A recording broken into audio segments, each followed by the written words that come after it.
Il y a un silence persistant, une ombre lancinante qui plane sur l'histoire.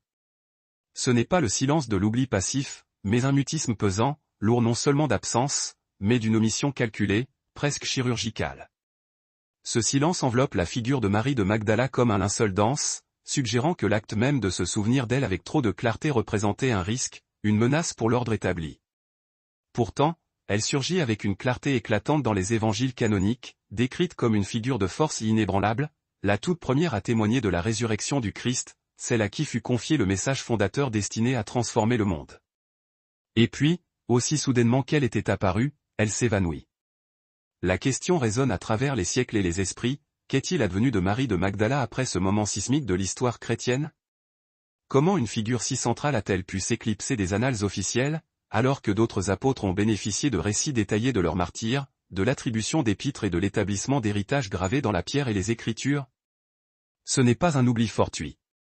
C'est un effacement délibéré, une érasia. Derrière cet effacement se dissimule une vérité profonde sur le pouvoir, la fabrication de la mémoire, et la manière dont les institutions religieuses façonnent les récits que nous sommes autorisés à connaître et à chérir.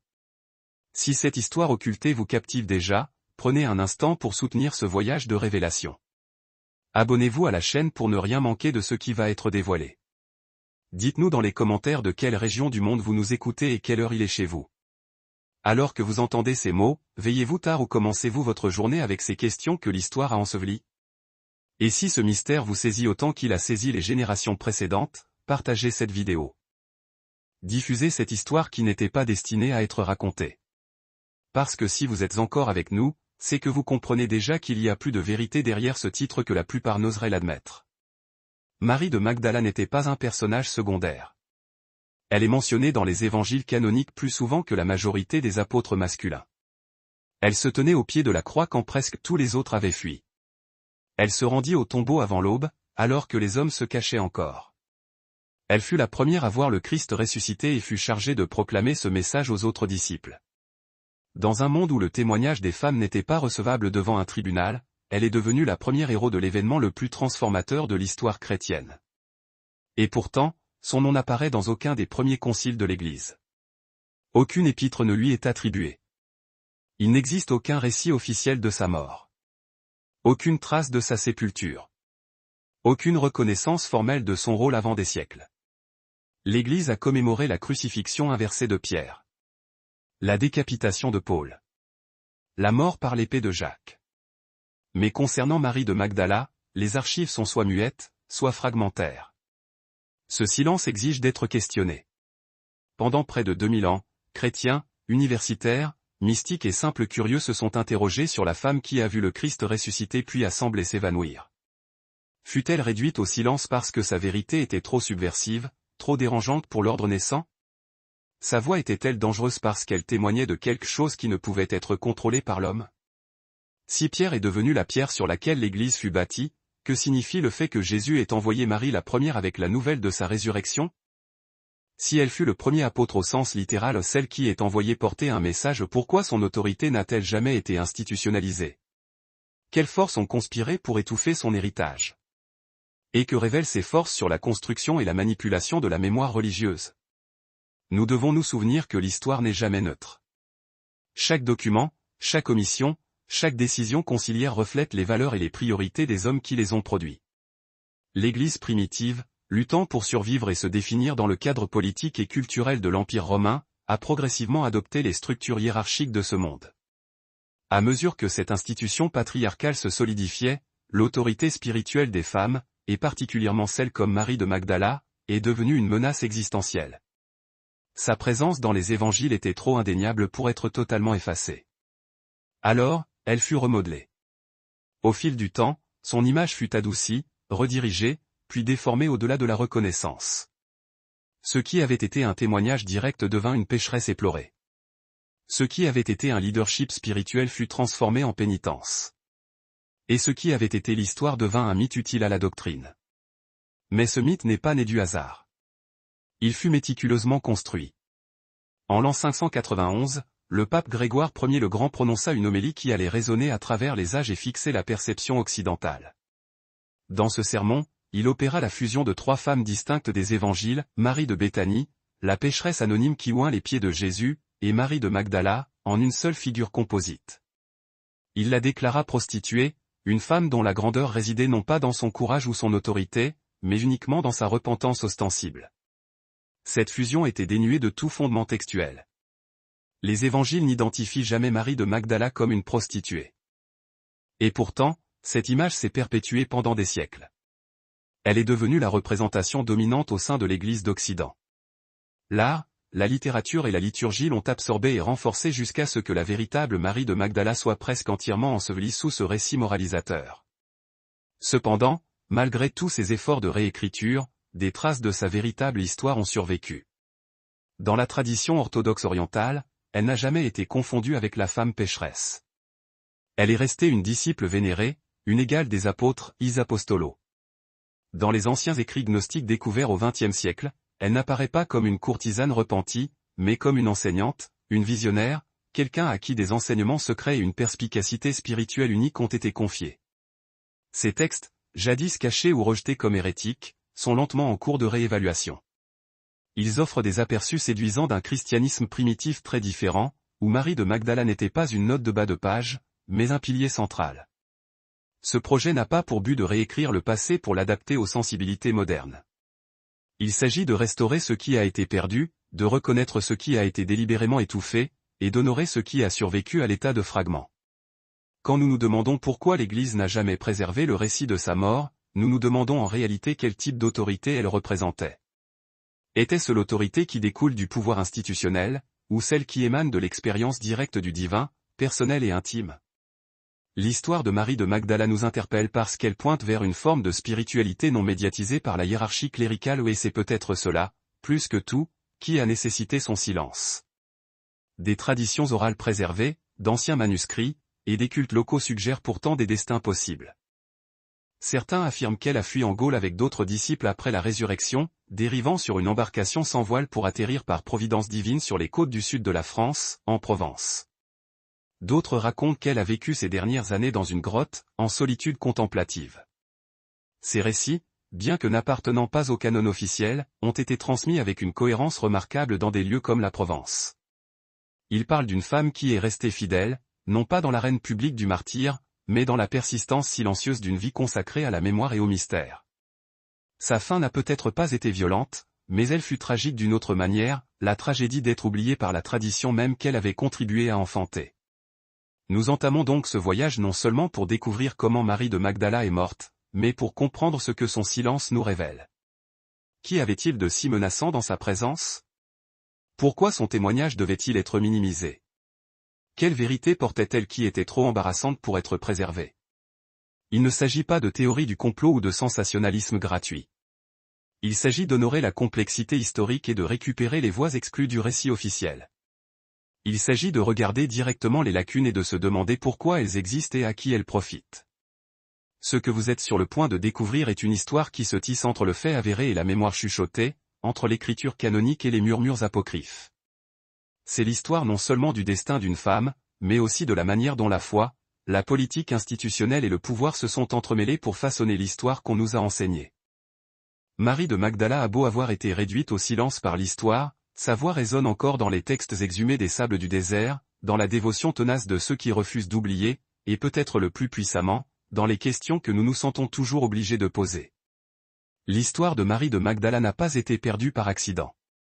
Elle a été délibérément réécrite, réinterprétée, et systématiquement réduite à quelque chose qui pouvait être contrôlé en toute sécurité. Pour saisir véritablement la signification de sa disparition des annales officielles, nous devons examiner en profondeur comment son image fut remodelée au fil du temps, et surtout, pourquoi. Dans les premières communautés chrétiennes, Marie de Magdala était vénérée comme une femme de grande force et d'autorité spirituelle, une meneuse parmi les disciples. Mais au moment où l'Église atteignit les sommets du pouvoir impérial, son rôle avait été profondément altéré.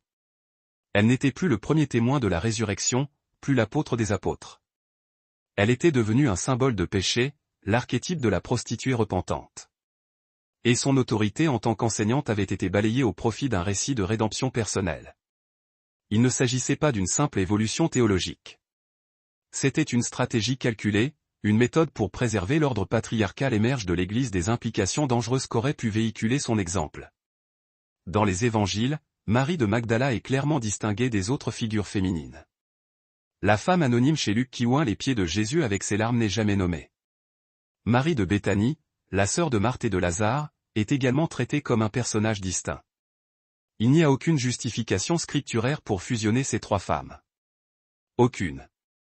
Et pourtant, en l'an 591, le pape Grégoire le Grand, debout devant une congrégation, prononça une homélie qui, par sa seule autorité magistrale, modifia le cours de l'histoire.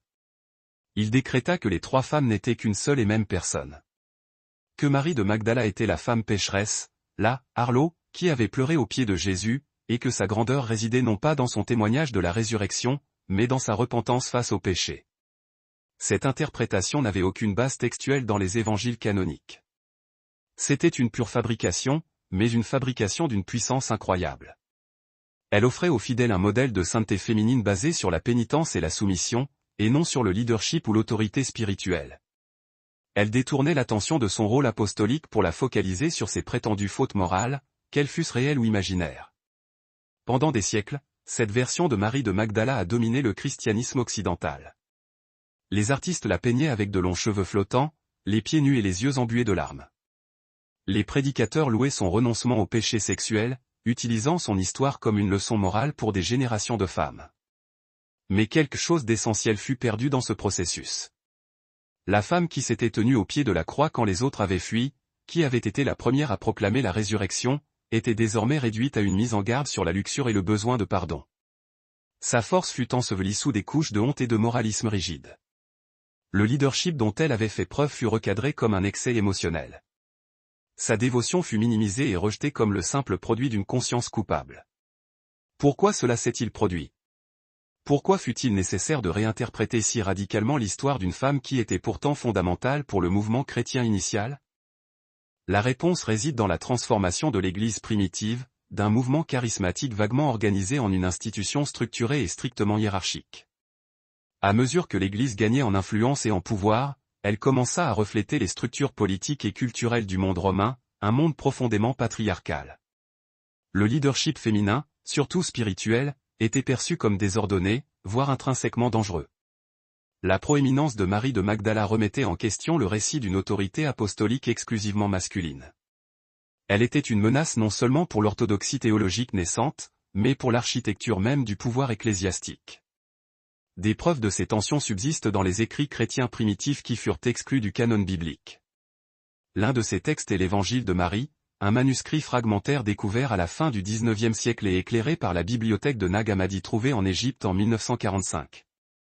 Dans cet évangile, Marie de Magdala réconforte les disciples après l'ascension de Jésus et partage des enseignements que celui-ci lui a transmis en privé. Mais son autorité est immédiatement contestée. Pierre met en doute le fait que le Sauveur ait pu partager de telles connaissances avec une femme. Lévi, que l'on croit représenter Matthieu, le réprimande, déclarant que si le Sauveur l'a jugée digne, personne n'a le droit de la rejeter. La tension dans ce texte est indéniable. Elle reflète une communauté aux prises avec l'idée qu'une femme puisse détenir une connaissance spirituelle privilégiée, qu'elle puisse enseigner aux hommes, qu'elle puisse être la première parmi eux. Un autre texte, l'Évangile de Philippe, dépeint également Marie de Magdala dans une position de profonde intimité avec Jésus. Dans un passage désormais endommagé, elle est appelée sa compagne, un mot qui en grec pouvait signifier partenaire, associé, ou même épouse. Le texte fait allusion à un niveau de proximité qui troublait manifestement les autres disciples. Que ces écrits soient historiquement exacts ou qu'ils relèvent de l'allégorie théologique est encore débattu, mais leur existence est cruciale. Il prouve que des traditions alternatives concernant Marie de Magdala circulaient largement dans les premiers siècles et que son autorité spirituelle était reconnue, même si elle n'était pas toujours bien accueillie par les hommes. Cette divergence n'est pas une mince affaire. Elle remet en question les fondements même de la revendication de l'Église à un leadership exclusivement masculin. Elle suggère qu'au cœur du christianisme se trouvait une femme dont la voix était écoutée par le Christ lui-même et qui a transmis son message quand d'autres hésitaient, paralysés par la peur. Accepter cela, c'est reconnaître que le récit historique de l'Église a été façonné autant par la politique que par la recherche de la vérité. Au fil du temps, ces récits alternatifs furent qualifiés d'hérétiques, leurs textes détruits ou cachés. Les chrétiens gnostiques qui les préservaient furent marginalisés, persécutés et finalement éteints par l'Église dominante. Mais leur mémoire a persisté dans les grottes du désert, dans des fragments de papyrus, et dans des traditions orales qui refusaient de mourir. Ce qui a survécu est le murmure d'une histoire différente, une histoire où Marie de Magdala n'était pas la femme déchue sauvée par la grâce, mais la disciple de confiance à qui étaient confiées les vérités les plus profondes de la foi. L'Église orthodoxe orientale n'a jamais accepté la fusion promue par le pape Grégoire. Dans sa tradition liturgique, Marie de Magdala a toujours été honorée en tant qu'isapostolo, l'égale des apôtres.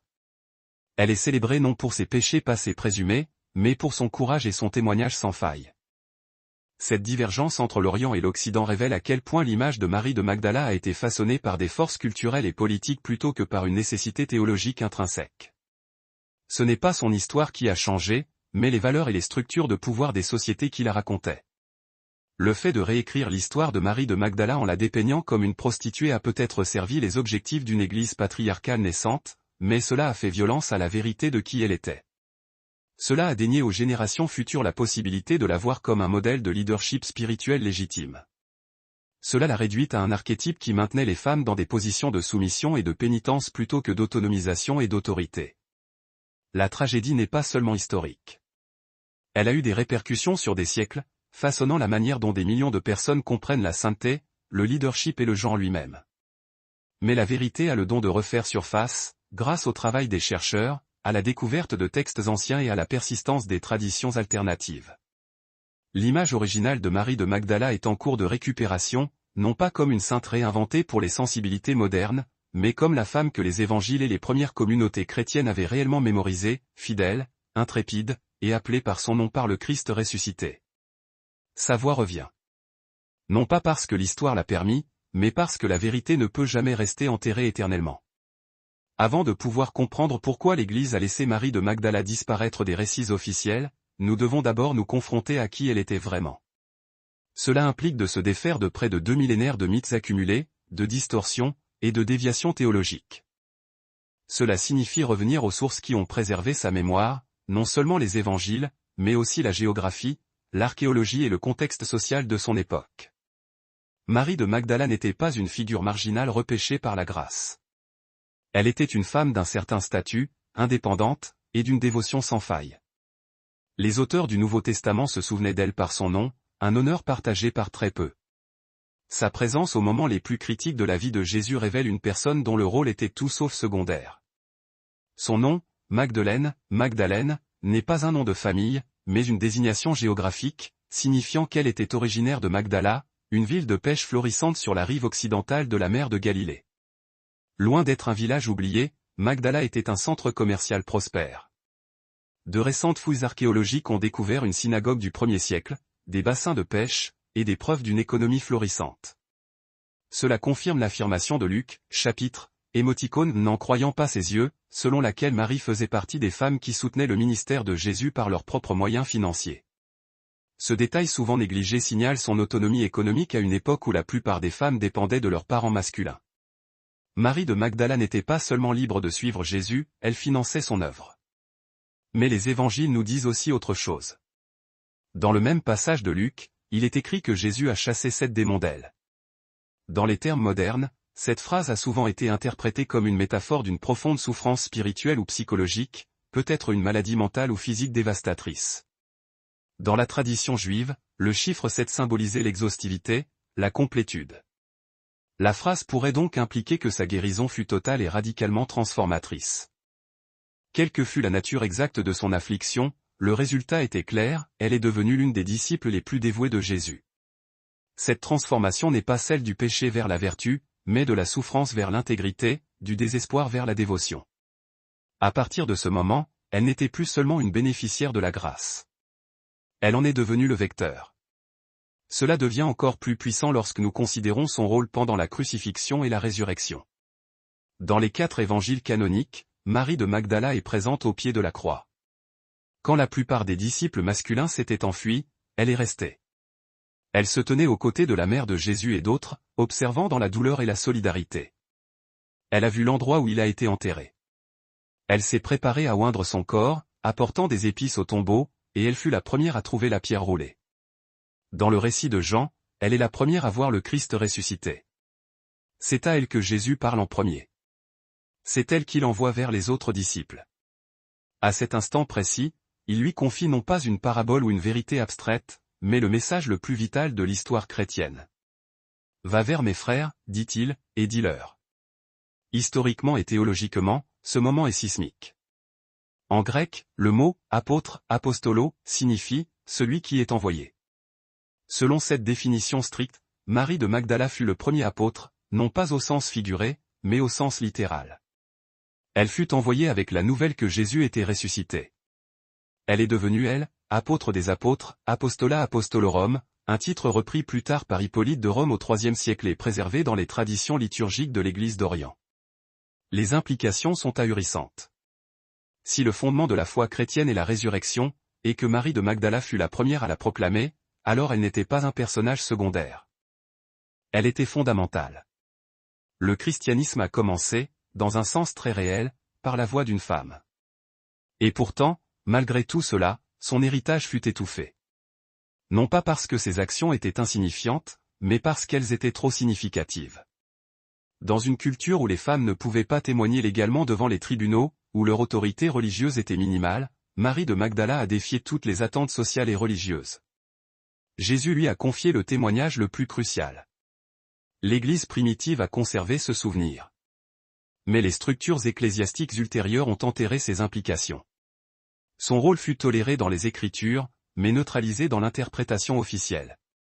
Le souvenir d'elle en tant que disciple fut finalement transformé en mythe de la prostituée repentante. L'histoire officielle a beau avoir reconnu sa présence, elle a nié son pouvoir. Il y a une ironie obsédante dans ce processus.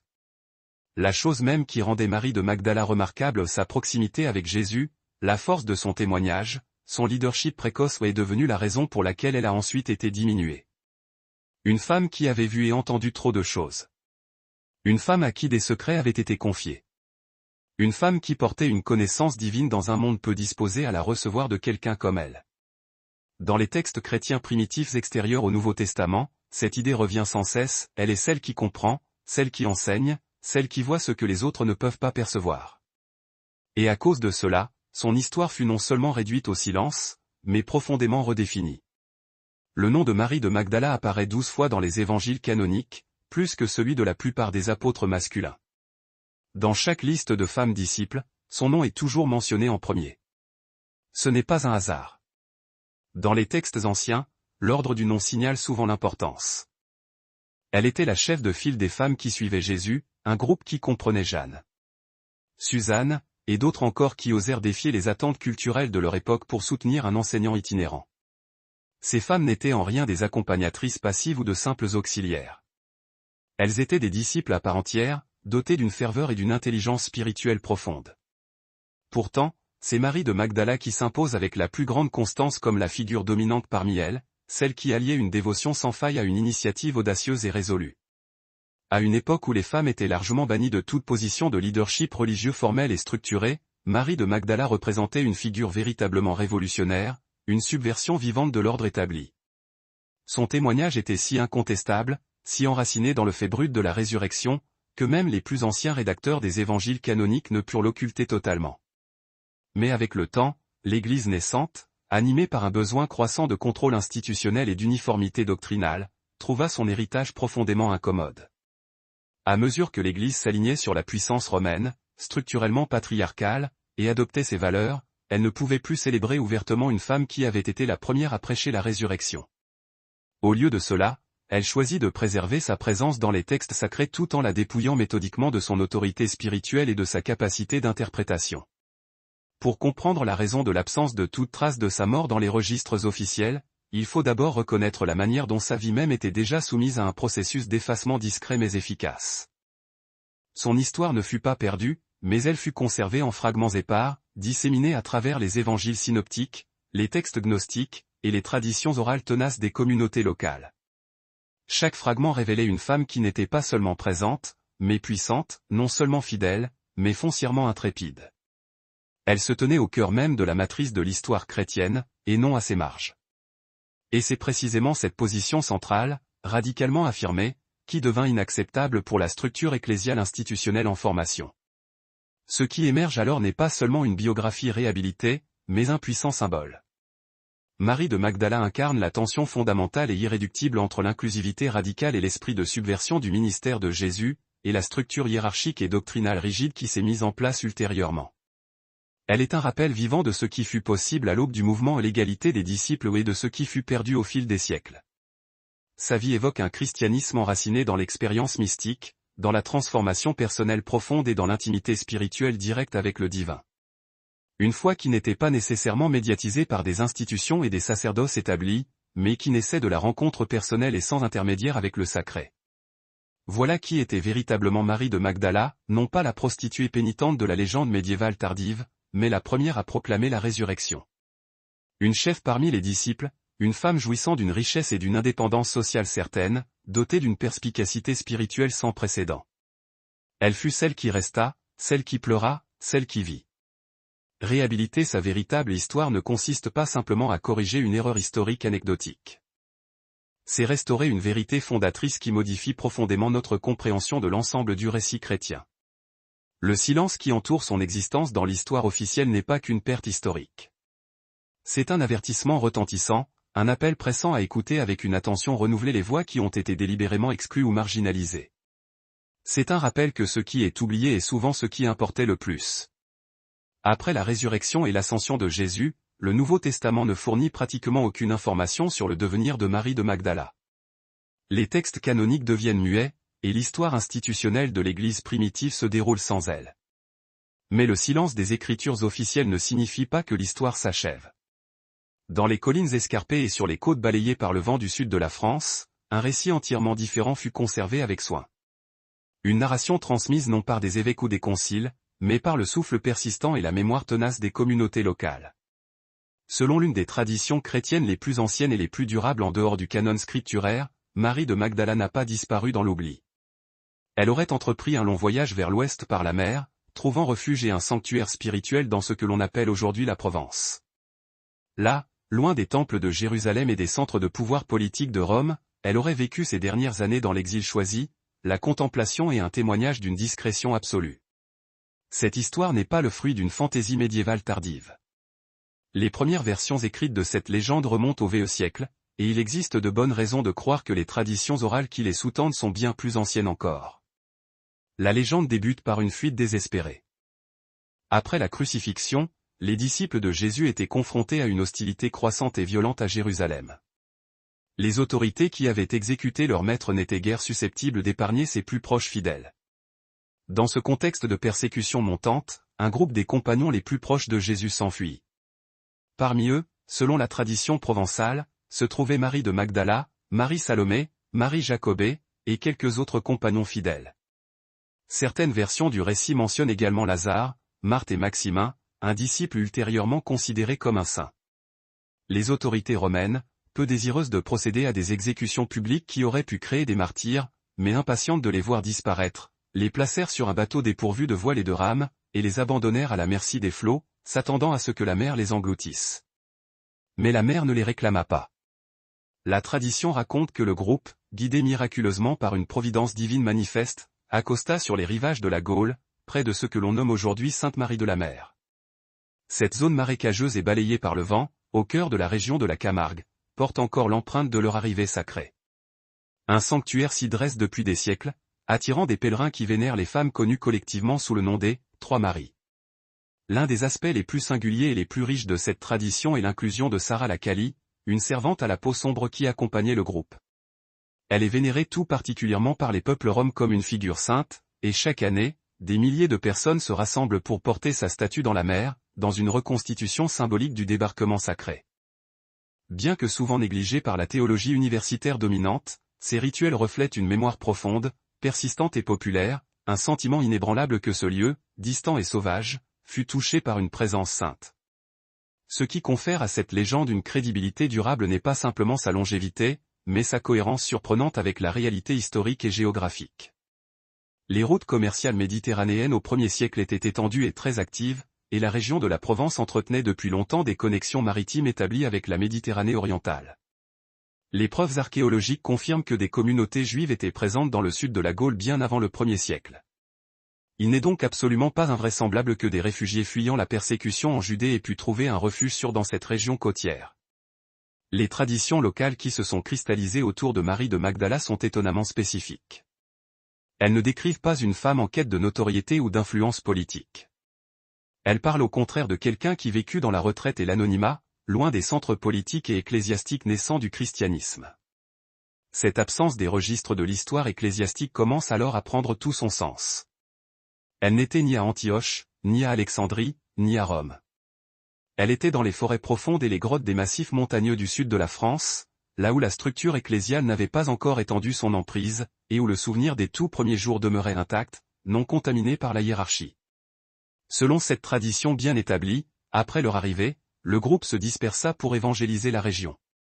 Lazare serait allé à Marseille, Marthe à Tarascon. Marie de Magdala, cependant, se retira à l'intérieur des terres, dans une zone montagneuse et reculée connue aujourd'hui sous le nom de Sainte-Baume. Ce nom provient de Balmo, le mot provençal désignant une grotte, et fait référence à une vaste cavité naturelle nichée dans les falaises rocheuses, dominant la vallée environnante. C'est laquelle aurait passé le reste de sa vie dans la solitude austère, la prière incessante et un silence absolu. Elle choisit de ne pas diriger une église ou de fonder un ordre religieux structuré. Son ministère ne fut pas public, mais intérieur. Ce fut la continuation de sa dévotion personnelle, une vie d'anachorète et de contemplation née de son expérience directe et viscérale du divin. Cette voie de vie, souvent négligée dans l'histoire ecclésiastique, n'en est pas moins une forme de témoignage aussi radicale que la prédication ou le martyre. En fait, elle fut peut-être plus subversive encore. À une époque où l'Église devenait de plus en plus institutionnalisée et hiérarchisée, Marie de Magdala représente un chemin alternatif et mystique.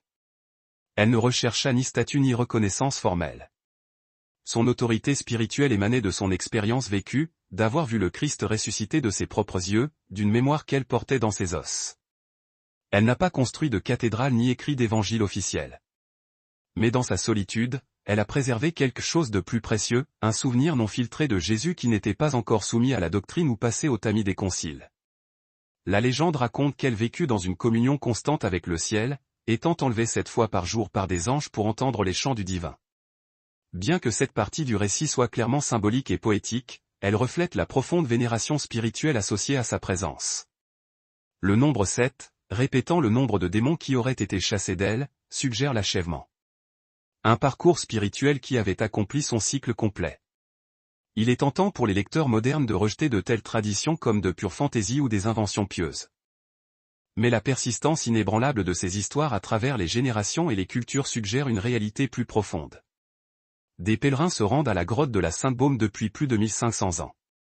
Le site n'est pas une invention récente. Il est antérieur à l'obsession médiévale pour les reliques.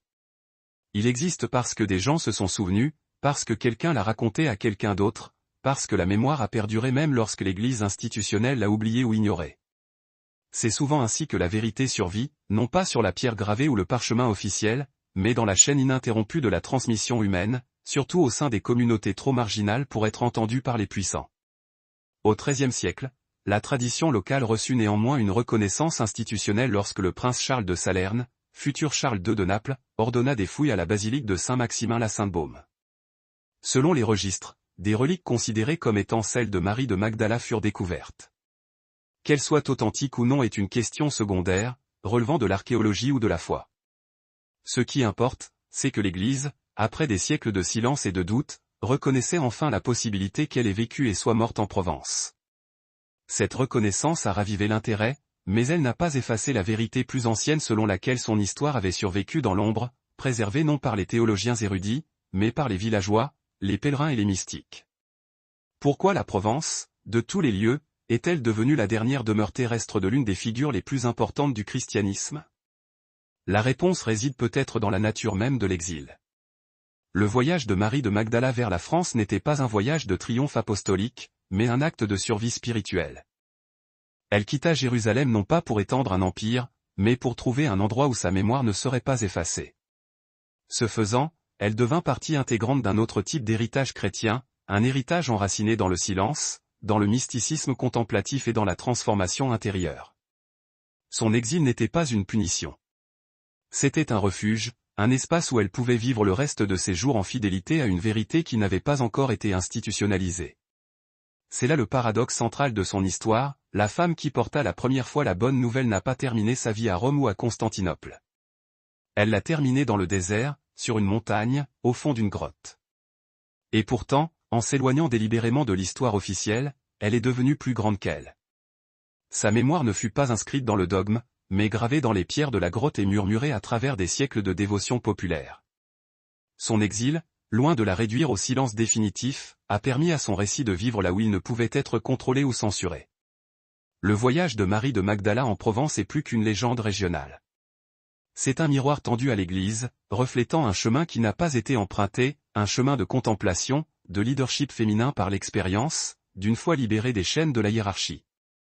C'est une histoire qui nous invite à reconsidérer ce que nous croyons savoir, non seulement à son sujet, mais sur les fondements mêmes du christianisme. Haut dans les falaises rocheuses du sud de la France, sculptée dans le calcaire comme une cicatrice cachée de l'histoire, se trouve une grotte sacrée connue sous le nom de grotte de la Sainte-Baume. Depuis des siècles, cette grotte est vénérée comme l'endroit où Marie de Magdala passa les 3 dernières décennies de son existence terrestre. Se tenir là, c'est entrer dans un espace chargé d'un silence palpable et de mémoire dense. Un sanctuaire qui a refusé d'abandonner son pouvoir au temps qui passe. Le chemin pour y accéder est raide et sinueux. Entouré de forêts denses et de collines ombragées, les pèlerins doivent monter avec effort, tout comme, selon la tradition, Marie de Magdala est montée non seulement la hauteur physique de la montagne, mais les hauteurs spirituelles de l'union avec le divin. La grotte elle-même est massive, s'enfonçant sur près de 40 mètres et s'élevant à 25 mètres de hauteur, s'ouvrant comme une blessure dans la face de la falaise. À l'intérieur, un air frais et constant caresse la peau même en été, et une source naturelle fournit de l'eau fraîche, un détail vital pour celles qui vivaient dans un isolement si prolongé. Ces surfaces brutes et non décorées reflètent la simplicité d'une vie ramenée à l'essentiel. Ce n'était pas un lieu choisi pour le confort, mais pour la transformation spirituelle, selon les traditions préservées de Provence. C'est ici, dans cette retraite austère et dissimulée, que Marie de Magdala est entrée dans la phase finale de son voyage spirituel, une vie de prière ininterrompue, de jeûne et de contemplation divine. L'histoire de son séjour dans la grotte n'est pas racontée par l'écriture, mais par des siècles de transmission orale, de pratiques dévotionnelles et de témoignages de pèlerins. On dit qu'elle vivait dans une solitude totale, n'étant vue qu'occasionnellement par des bergers ou des ermites, et ne cherchant jamais de reconnaissance ou de disciples. Certaines versions de la tradition décrivent des anges la visitant, élevant son âme vers le ciel 7 fois par jour pour entendre la musique céleste. Si de telles descriptions peuvent sembler symboliques ou poétiques, leur répétition à travers les générations suggère que les gens qui ont transmis cette histoire ne faisaient pas que l'admirer. Ils croyaient qu'elle avait atteint un plan spirituel au-delà de l'ordinaire. Le nombre 7, encore une fois, n'est pas fortuit. Il fait écho aux 7 démons chassés d'elle par Jésus, aux 7 jours de la création, et à l'esprit septuple décrit dans l'Apocalypse. Dans le symbolisme biblique, 7 signifie achèvement. Sa vie dans la grotte fut la fermeture d'une arche spirituelle, l'accomplissement d'un voyage qui avait commencé le jour où elle rencontra le Christ. Le choix d'une grotte comme dernière demeure est profondément significatif. Tout au long de l'histoire religieuse, les grottes ont représenté bien plus qu'un abri physique. Ce sont des espaces de renaissance, de transformation et de rencontres sacrées. Moïse a reçu la loi sur le mont Sinaï, mais a rencontré Dieu dans une fente du rocher. Élie a entendu la voix douce et subtile, non pas dans le feu ou le tremblement de terre, mais dans le silence d'une caverne. Les premiers ermites chrétiens ont cherché refuge dans les grottes à travers les déserts d'Égypte et de Syrie, croyant que ce n'est que dans le retrait qu'ils pouvaient connaître Dieu directement. Une grotte est à la fois matrice et tombe, un lieu d'obscurité qui enfante la lumière. Pour Marie de Magdala, qui avait marché avec la lumière du monde et l'avait ensuite vue éteinte sur une croix, la grotte est devenue un lieu pour intérioriser tout ce qu'elle avait vu, pour passer de témoin à mystique, d'apôtre à anachorète. Ce qui est extraordinaire, ce n'est pas seulement que cette tradition existe, mais qu'elle ait perduré. Les pèlerinages à la Sainte-Baume sont documentés dès le VE siècle. Saint Jean Cassien, un moine et théologien écrivant au IVe et VE siècle, fait référence à la vénération de Marie de Magdala dans la région. Cela précède l'ère médiévale de plusieurs siècles, confirmant que la croyance en sa présence n'était pas une invention tardive, mais une mémoire qui remontait aux origines. Au XIIIe siècle, l'ordre dominicain a pris la garde du site, construisant un hospice pour les pèlerins à proximité et améliorant l'accès à la grotte.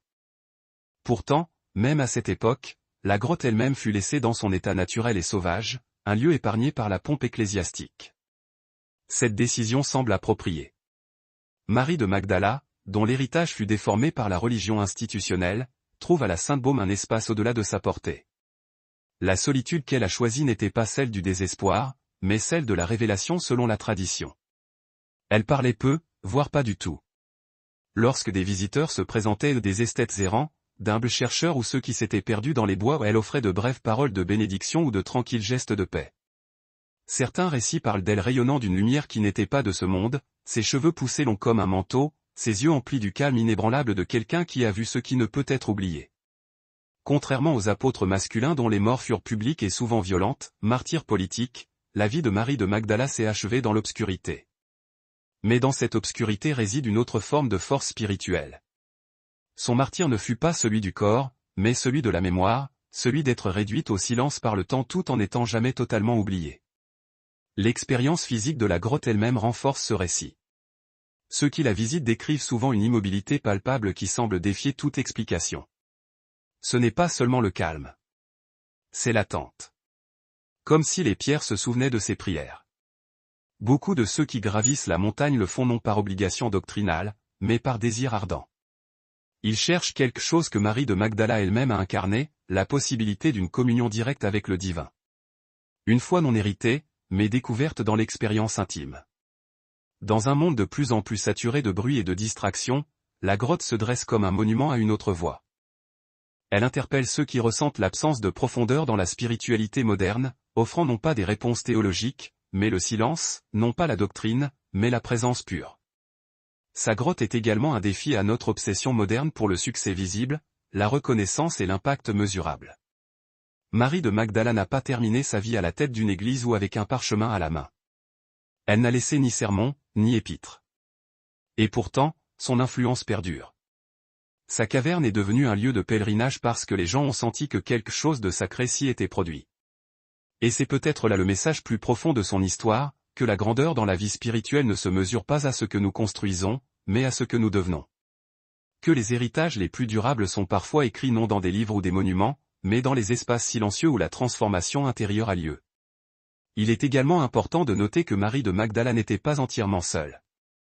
Certaines versions de la tradition évoquent Maximin, un disciple qui était venu avec elle de Judée et qui servit de confesseur et de compagnon spirituel. Bien qu'il vécût dans une cellule séparée, il lui aurait administré l'Eucharistie dans ses derniers jours. Que cette figure ait existé ou non telle que décrite, l'inclusion de sa présence souligne une vérité essentielle, même les chemins les plus solitaires ne sont pas dépourvus de communion spirituelle.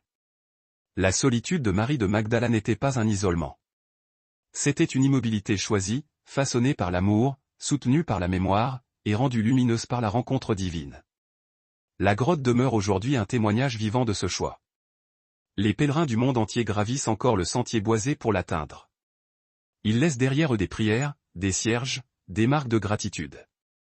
Chaque pas vers le haut est un geste de révérence, une réédition de sa propre ascension. Et lorsqu'ils entrent dans la grotte, ils pénètrent dans bien plus que de la roche. Ils entrent dans une histoire qui a défié l'effacement. Une histoire maintenue en vie non par décret, mais par la dévotion. Les 30 années de Marie de Magdala dans le désert provençal ne furent pas une évasion du monde. Elles furent un ultime témoignage, un évangile vivant qui n'avait besoin d'aucun mot. Sa grotte était sa chair. Son silence était son sermon. Et ceux qui viennent en ce lieu l'entendent encore, selon les traditions immuables de Provence. Le chapitre final de la vie de Marie de Magdala s'est déroulé non pas dans le drame, mais dans l'immobilité. Sa mort, comme sa vie tardive, fut marquée par un calme profond, un départ paisible et serein, très éloigné de l'agitation qui l'avait autrefois entourée. Après avoir passé 3 décennies en réclusion contemplative dans la grotte de la Sainte-Baume, Marie serait descendue des montagnes une dernière fois. Son corps était affaibli par des années de vie ascétique, mais son esprit, selon la tradition, était lumineux et transcendant. Elle ne cherchait pas le confort, mais l'achèvement, un sacrement final, une dernière étreinte de la foi qu'elle avait suivie avec une dévotion inébranlable depuis le jour où elle entendit Jésus parler pour la première fois.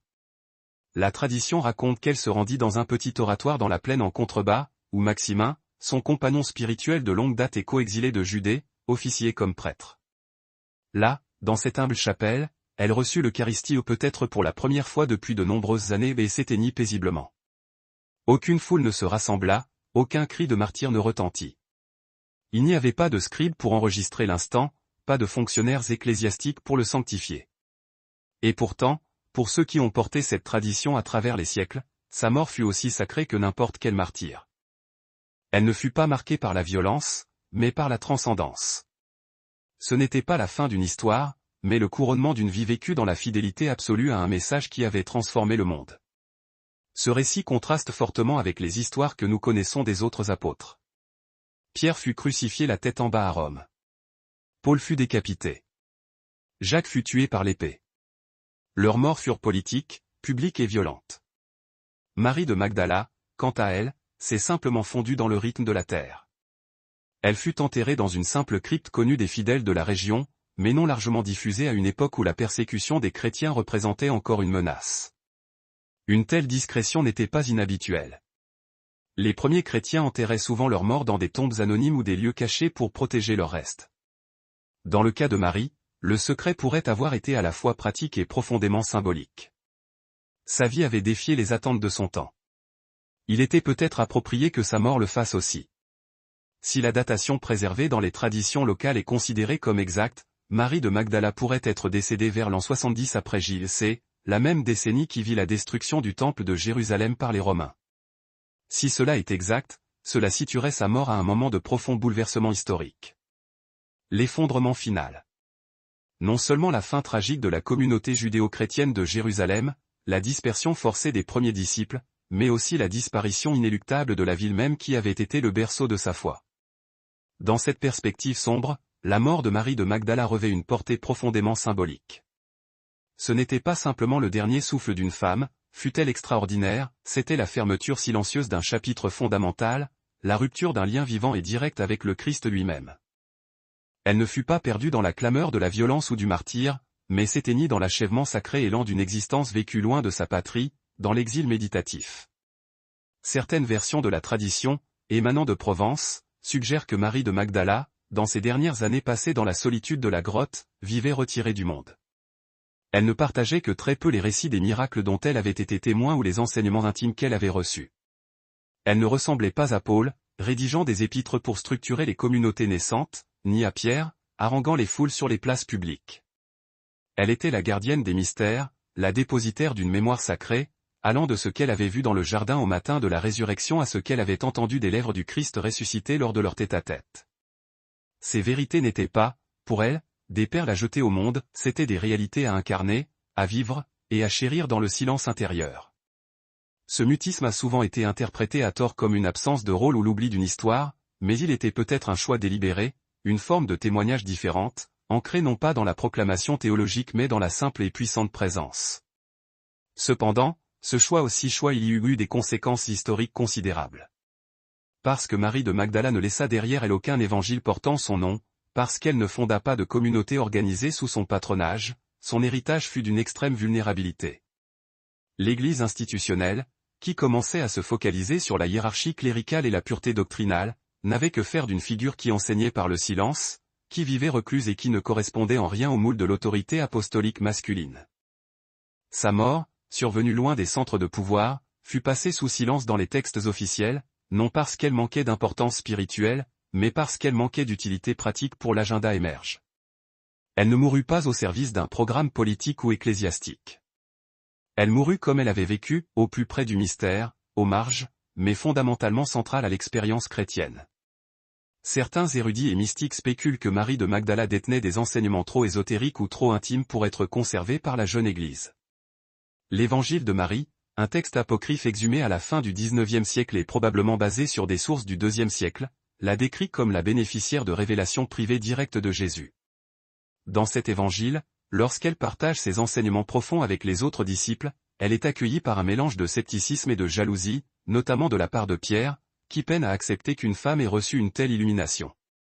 C'est Lévi, Matthieu, qui doit la défendre avec force, si le Sauveur lui a fait confiance, qui sont-ils pour la rejeter? La tension est palpable et sans équivoque, Marie détenait des vérités que d'autres n'avaient pas, ce qui la rendait à la fois puissante et suspecte. Si jamais elle n'a pu transmettre certains enseignements avant de mourir soit parce que personne ne pouvait les recevoir, soit parce qu'ils étaient trop sacrés pour être mis en mots, alors son décès fut non seulement la perte d'une personne, mais la perte irrémédiable d'une sagesse. Cette possibilité confère une tragédie silencieuse à sa mort. Elle laisse entendre que le christianisme, tel qu'il s'est développé au fil des siècles, a été modelé non seulement par ce qui fut fidèlement conservé, mais aussi et surtout par ce qui fut délibérément oublié. La dimension mystique, la profondeur contemplative, la sensibilité féminine que Marie de Magdala incarnait n'ont pas été transmises avec la même vigueur que la théologie institutionnelle ou la succession apostolique masculine. Pourtant, la tradition offre également une consolation apaisante. Avant de s'éteindre, Marie de Magdala aurait exprimé une profonde gratitude pour son parcours, assurant qu'elle avait accompli ce qui lui avait été demandé, qu'elle était restée fidèle même lorsqu'elle était oubliée, qu'elle avait témoigné de ce que d'autres craignaient de voir et porté ce que d'autres n'osaient nommer. Dans ces ultimes instants, elle ne fut pas seule ni abandonnée. Elle fut enfin réunie à la présence divine qui l'avait appelée par son nom la première fois. Son corps fut déposé dans une crypte modeste, sur le site qui est aujourd'hui la basilique de Saint-Maximin-la-Sainte-Baume, au cœur de la Provence. L'emplacement exact demeura un secret gardé par quelques initiés. Pendant des générations, ce lieu resta un sanctuaire de vénération discrète, visité par des pèlerins qui savaient une vérité que l'Église officielle avait choisi d'ignorer. Lorsque ces reliques furent redécouvertes au XIIIe siècle, l'Église s'empressa de les embrasser comme sacrées, mais les siècles de silence et de distorsion ne purent être annulés. Sa mémoire avait déjà été façonnée par ceux-là même qui avaient choisi de ne pas se souvenir d'elle en tant qu'apôtre. La mort de Marie de Magdala n'eut rien de l'éclat flamboyant du martyr ni du cœur tonitruant de l'affirmation ecclésiale. Elle vint avec des murmures, avec le bruissement des arbres dans la forêt provençale, avec la paix sereine d'une âme regagnant la source dont elle était issue. Ces derniers jours nous invitent à une profonde interrogation, quel type de mort est réellement saint? Est-ce celle qui fait les gros titres ou celle qui parachève un voyage sacré dans l'humilité et le silence? Il réside une force immense dans la manière dont elle s'est éteinte, non pas parce qu'elle défiait l'histoire avec un grand H, mais parce qu'elle défiait les attentes. En disparaissant ainsi, Marie de Magdala nous légua une vision alternative de la foi chrétienne, une foi qui ne dépend pas de la reconnaissance ou du pouvoir, mais de la présence divine et de la persévérance spirituelle. Sa mort ne fut pas l'effacement d'un héritage, mais son accomplissement silencieux, une flamme qui continua de brûler dans des recoins que l'Église avait omis d'explorer, une mémoire conservée non pas dans les grands textes, mais dans les vies transformées par la quiétude qu'elle avait choisie. Lorsque nous considérons le silence qui entoure la mort de Marie de Magdala, cette absence résonne plus fort que n'importe quel discours. Les évangiles canoniques célèbrent son rôle crucial lors de la crucifixion et de la résurrection. Les premières communautés chrétiennes se souvenaient de son autorité.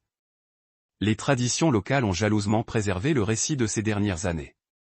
Et pourtant, l'Église institutionnelle n'a pas jugé bon de consigner son décès, ni de canoniser son histoire avec le même soin accordé à Pierre, Paul ou Jean. Ce silence n'est pas une simple négligence, c'est le résultat d'un processus lent, délibéré, de minimisation historique. Pour comprendre les raisons profondes de cet effacement, il est impératif d'examiner le contexte global dans lequel le christianisme primitif a évolué, comment un mouvement radical, fondé sur un message d'égalité révolutionnaire, s'est mué en une institution structurée, comment le leadership fut consolidé, et comment la mémoire des femmes dotées d'une autorité spirituelle significative fut progressivement et systématiquement diminuée au profit d'une hiérarchie dominée exclusivement par les hommes. Durant les années immédiatement suivant la mort de Jésus, le mouvement chrétien était restreint, théologiquement diversifié et structurellement fluide. On trouvait des églises de maison dirigées par des femmes, des enseignements transmis oralement, des visions communautaires et des rôles de leadership partagés entre hommes et femmes. Les épîtres de Paul, parmi les textes chrétiens les plus anciens, mentionnent plusieurs femmes influentes, Phébé est désignée comme diaconesse, Junie est décrite comme remarquable parmi les apôtres, et Priscille est reconnue pour avoir enseigné les voies du Christ à Apollo. Ces références brossent le tableau d'une église non encore sclérosée dans ses structures, une foi qui reconnaissait l'autorité spirituelle ou qu'elle se manifesta, indépendamment du genre. Cependant, à mesure que le christianisme s'étendait dans l'espace gréco-romain, il commença inévitablement à intégrer les normes sociales ambiantes. La société romaine était profondément patriarcale, ses institutions fondées sur l'autorité masculine absolue. Pour survivre et, surtout, pour prospérer, l'Église se mit à refléter cette structure. Le leadership devint plus formalisé et les enseignements furent codifiés en doctrine rigide. Ce faisant, l'espace accordé aux voix féminines se réduisit comme peau de chagrin. Les épîtres pastorales, textes plus tardifs du Nouveau Testament comme la première épître à Timothée et Tite, sont l'écho de cette mutation. Elles ordonnèrent aux femmes de se taire dans les assemblées, de se soumettre à l'autorité masculine, et de chercher la sainteté dans la modestie et l'obéissance. Ces injonctions n'étaient pas purement théologiques, elles constituaient des adaptations culturelles essentielles, conçues pour aligner le mouvement chrétien naissant sur les attentes d'une société dominante profondément misogyne. Dans ce nouvel environnement ecclésiastique, l'héritage de Marie de Magdala posa un problème majeur. Son rôle en tant que premier témoin de la résurrection était trop solidement ancré dans les Écritures pour être simplement effacé. La solution fut de la réinterpréter. Elle pouvait être commémorée comme une pécheresse repentie et reconnaissante, plutôt que comme une chef spirituelle ou une visionnaire. L'accent fut mis sur ses larmes plutôt que sur son témoignage, son passé supposé éclipsant son appel divin. En remodelant son identité, l'Église trouva un moyen astucieux de préserver sa présence dans l'histoire sans permettre à son autorité de remettre en question la hiérarchie masculine émergente. La stratégie fut subtile mais d'une efficacité redoutable. En promouvant l'image de Marie de Magdala comme la prostituée pénitente, l'Église offrait un symbole éclatant de rédemption, mais aussi un modèle précis de la sainteté féminine acceptable. Les femmes pouvaient devenir des saintes, mais seulement si elles étaient d'abord tombées. Elles pouvaient être dévouées, mais jamais directives. Elles pouvaient témoigner, mais il leur était interdit d'enseigner. Cette interprétation a façonné les sermons, l'iconographie et la dévotion populaire pendant des siècles. Elle permit à Marie de Magdala d'être vénérée sans être suivie, admirée sans être imitée. Ce modèle de minimisation ne se limita pas à elle. D'autres femmes jouant des rôles de premier plan dans le christianisme primitif ont été occultées ou réduites dans les archives historiques. Les textes qui proposaient une vision alternative, comme l'Évangile de Marie où elle apparaît en tant qu'enseignante et visionnaire, furent promptement déclarés hérétiques. Les codex de Nag Hammadi, enfouis pendant des siècles dans le désert égyptien et redécouverts seulement au milieu du XXe siècle, révèlent une diversité théologique bien plus vaste dans le christianisme ancien que celle officiellement reconnue.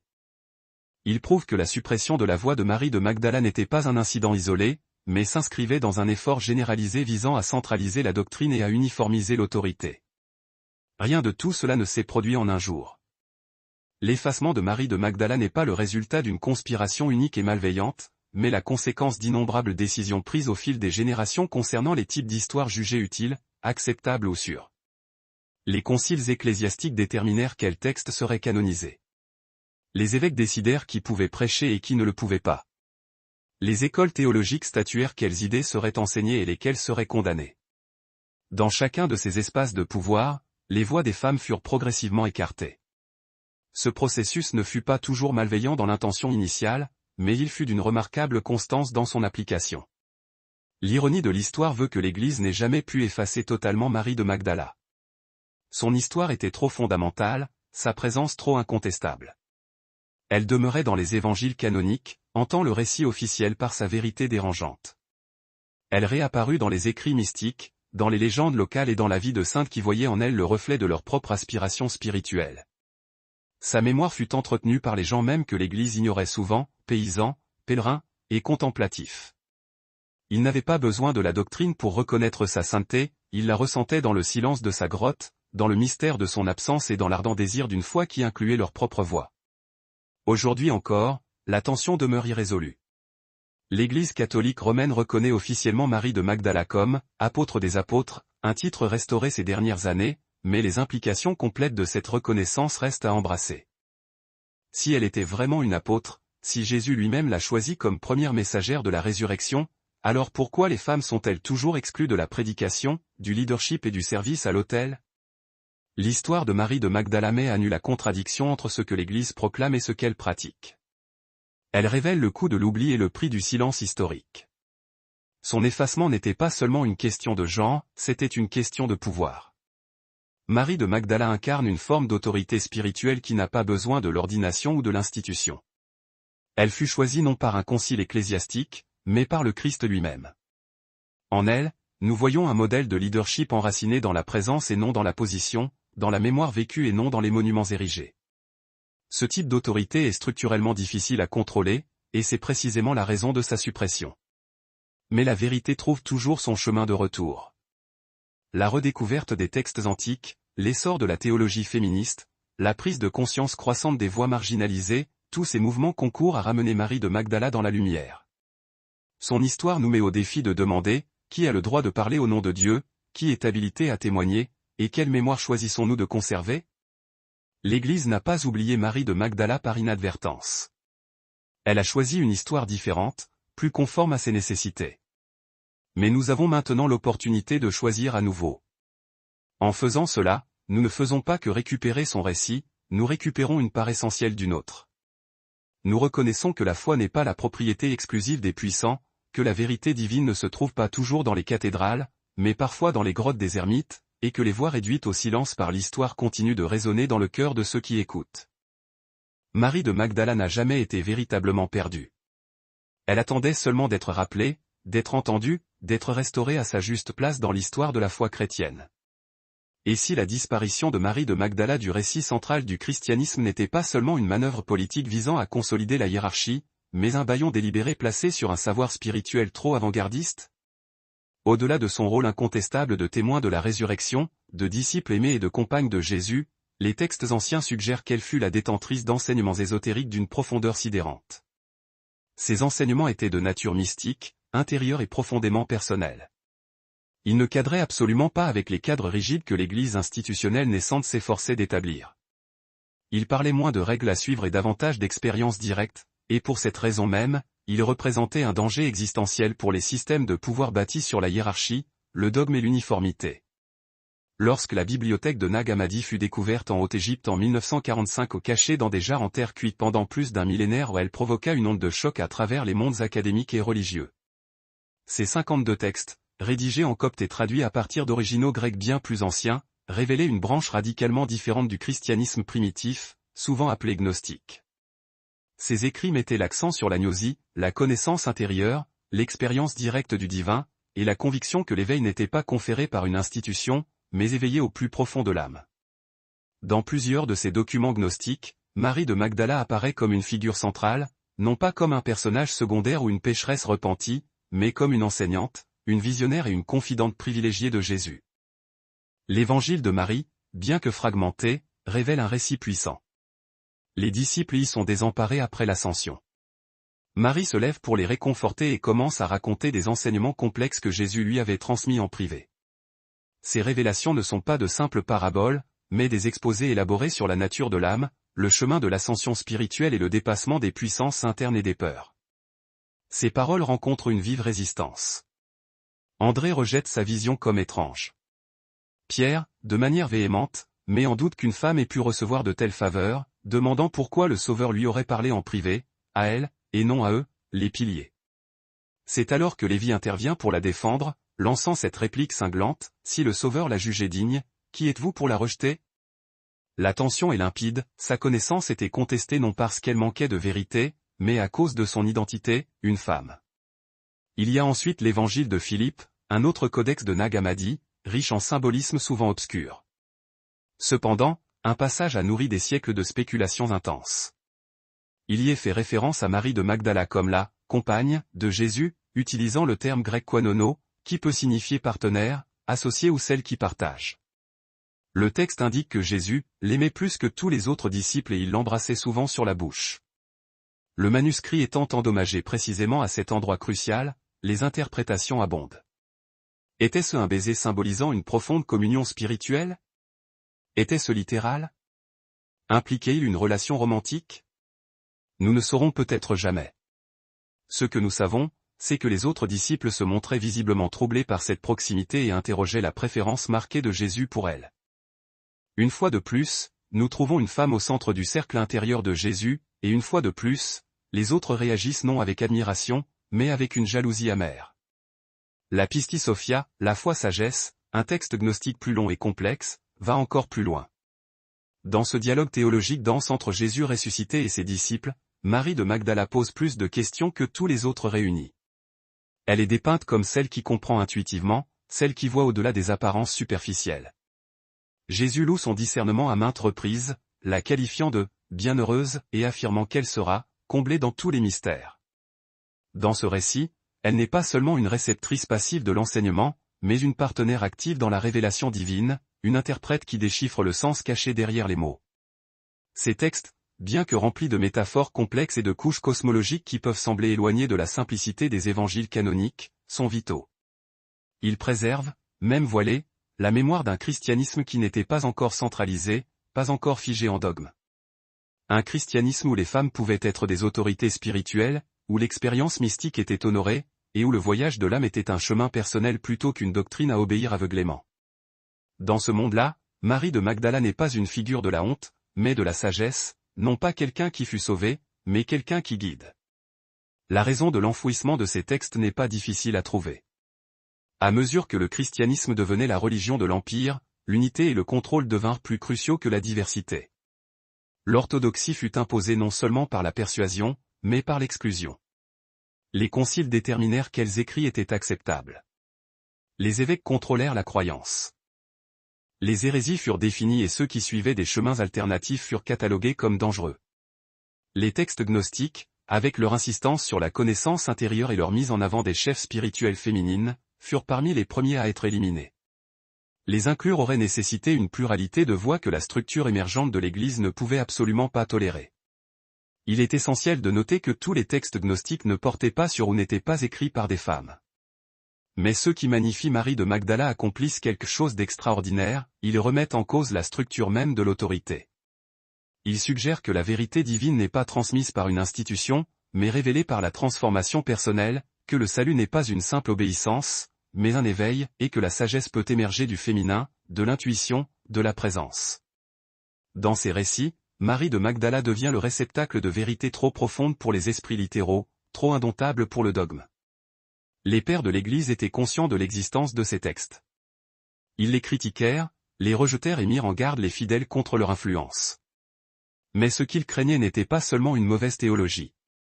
Ils redoutaient ce que ces textes représentaient, une vision différente du christianisme, une foi moins axée sur le contrôle et davantage sur l'expérience vécue, un mouvement dirigé non seulement par des hommes en soutane, mais par des femmes dans des grottes, des mystiques dans le désert, des chercheurs dans le silence. Marie de Magdala, au centre de cette vision, constituait un reproche vivant à tout ce que l'Église institutionnelle était en train de devenir. Aujourd'hui, la redécouverte de ces « évangiles interdits » a rouvert une conversation qui avait été étouffée pendant des siècles. Érudits, théologiens et quêteurs spirituels réexaminent le rôle que Marie de Magdala a pu jouer non seulement dans le ministère de Jésus, mais dans le développement précoce de la pensée chrétienne. Bien que nous ne puissions pas affirmer que ces textes soient « historiques » au sens des évangiles canoniques, nous devons reconnaître qu'ils reflètent des mémoires réelles, des communautés réelles et des tensions très concrètes. Ils nous montrent que l'Église primitive n'était pas monolithique, mais une riche tapisserie d'idées concurrentes, et que Marie de Magdala était au cœur de cette lutte. Qu'a-t-on perdu lorsque sa voix fut supprimée? Peut-être un christianisme plus riche, plus inclusif. Un christianisme qui aurait embrassé le mystère au lieu de le craindre, qui aurait honoré le féminin à l'égal du masculin, qui aurait vu la sagesse dans les silencieux, les exilés, et ceux qui ne rentraient pas dans le moule établi. L'héritage interdit de Marie de Magdala ne concerne pas seulement des doctrines alternatives. Il s'agit de récupérer une partie de l'âme chrétienne qui a été niée depuis trop longtemps. Ces enseignements n'ont peut-être pas survécu intégralement, mais leurs échos demeurent, dans l'aspiration à une expérience plus profonde, dans la soif d'égalité spirituelle, et dans la question persistante qui nous hante encore, quelle vérité portait-elle que nous n'avons jamais été autorisés à entendre? La mémoire de Marie de Magdala a toujours été prise en étau entre deux identités radicalement opposées. D'un côté, l'image de la pécheresse repentante, pleurant aux pieds de Jésus, et de l'autre, l'apôtre des apôtres, à qui fut confié le message fondamental de la résurrection. Pendant la majeure partie de l'histoire chrétienne occidentale, c'est la première image qui a dominé. Les églises à travers l'Europe la représentaient avec des yeux baissés et des cheveux épars, serrant un crâne ou un pot de parfum. L'art, la liturgie et la tradition la renforçaient comme le modèle de la repentance, la femme à qui beaucoup avait été pardonné et qui avait par conséquent beaucoup aimé. Mais ce récit, aussi puissant soit-il, eut un coup énorme, il éclipsa son rôle de chef spirituel, de témoin direct et d'enseignante. Il la transforma en un symbole du péché racheté plutôt qu'en une porteuse de vérité. Pendant des siècles, l'Église a semblé incapable ou peu désireuse de réconcilier ces deux versions. La fracture entre l'Orient et l'Occident est particulièrement révélatrice. Dans la tradition orthodoxe orientale, Marie de Magdala a toujours été honorée comme égale aux apôtres, is apostolos, une reconnaissance de son rôle fondateur dans la toute première communauté chrétienne. Sa fête liturgique se concentre non pas sur sa repentance, mais sur son témoignage. Les icônes ne la représentent pas en haillons de pénitente, mais debout, le buste droit, tenant un œuf rouge, symbole de la résurrection qu'elle a proclamée. Veut que lorsqu'elle se présenta devant l'empereur Tibère pour parler du Christ ressuscité, elle lui offrit un œuf qui, miraculeusement, devint rouge dans sa main. qu'il soit historiquement avéré ou non, ce récit illustre la manière dont l'Église d'Orient l'apercevait, comme celle qui apporta le message de Pâques au cœur de l'Empire, avec audace et sans honte. Le symbolisme de l'œuf rouge ou la couleur de la passion, du sang et de la résurrection, contrastant avec la blancheur du deuil souligne son rôle de messagère du *kérigme astérisque, de l'annonce centrale de la foi. Par contraste, l'Église d'Occident suivit la voie tracée par le pape Grégoire le Grand au VIe siècle, fusionnant Marie de Magdala avec la pécheresse anonyme de l'Évangile de Luc et Marie de Béthanie. Il créa ainsi une figure composite qui répondait à un besoin théologique et social particulier. Cela permit de forger un récit puissant de rédemption, mettant l'accent sur la miséricorde du Christ, mais cela servit également à l'endiguer. Une femme qui avait été au centre même de l'histoire de la résurrection devint plutôt un exemple moral à émuler pour les autres femmes. Ses larmes remplacèrent son témoignage, sa repentance remplaça son autorité apostolique. Cette caractérisation, celle de la pénitente repentie, persista pendant plus de 1000 ans. Elle façonna l'imaginaire de l'Église et limita drastiquement les possibilités de perception des femmes en son sein. Le modèle de sainteté offert aux femmes était celui de la soumission silencieuse, de l'affliction et du reniement de soi. Marie de Magdala fut certes vénérée, mais non comme prédicatrice, non comme théologienne, non comme chef. Sa sainteté n'était acceptable que parce que sa voix avait été adoucie, son influence obscurcie. Elle pouvait être sainte, mais pas détentrice d'autorité. Elle pouvait être aimée, mais non suivie. Cette situation créa une profonde contradiction théologique qui n'a jamais été pleinement résolue. Si Marie de Magdala fut la première à voir le Christ ressuscité, si elle fut envoyée pour proclamer cette vérité aux autres disciples, alors par la définition même des « apôtres », celui qui est envoyé, elle en était un. Non pas au sens figuré, mais littéralement. Sa mission n'était pas symbolique, elle était explicite. Jésus lui a dit « Va vers mes frères et dis-leur ». C'est là le cœur de l'apostolat. Et pourtant, pendant la majeure partie de l'histoire chrétienne, elle s'est vue refuser ce titre en Occident. Pourquoi? La réponse réside en partie dans la relation complexe et souvent tendue de l'Église avec le genre et le pouvoir. Reconnaître Marie de Magdala comme apôtre aurait signifié admettre qu'une femme avait reçu une autorité non seulement égale, mais en un sens supérieur, à celle des disciples masculins, du moins dans ce moment décisif post-résurrection. Une telle reconnaissance aurait ouvert la porte à des questions bien plus profondes et dérangeantes.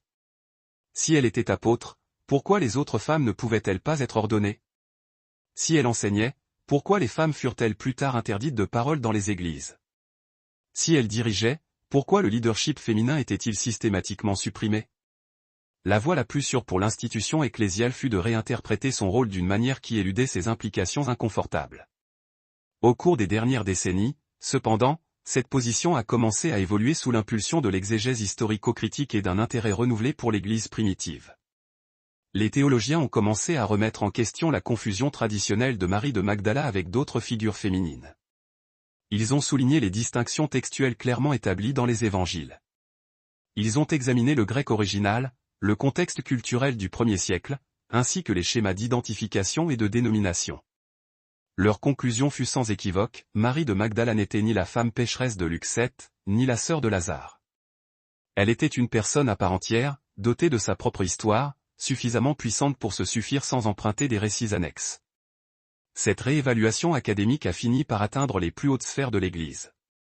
En 1969, dans le cadre des vastes réformes liturgiques qui ont suivi le Concile Vatican II, l'Église catholique romaine a officiellement dissocié Marie de Magdala de la femme pécheresse dans son calendrier liturgique. Sa fête a été maintenue, mais l'accent a été déplacé. Elle n'était plus commémorée principalement comme une pénitente, mais comme une disciple fidèle.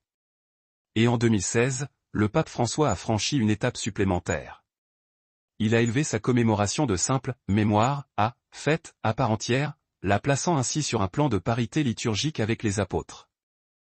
Dans le décret annonçant ce changement, elle fut désignée par son ancien titre vénéré, *apostola apostolorum *, elle, apôtre des apôtres. Ce fut une reconnaissance monumentale, une tentative solennelle de corriger des siècles de déséquilibre théologique. Et pourtant, même cette avancée s'est arrêtée en deçà de ses implications complètes.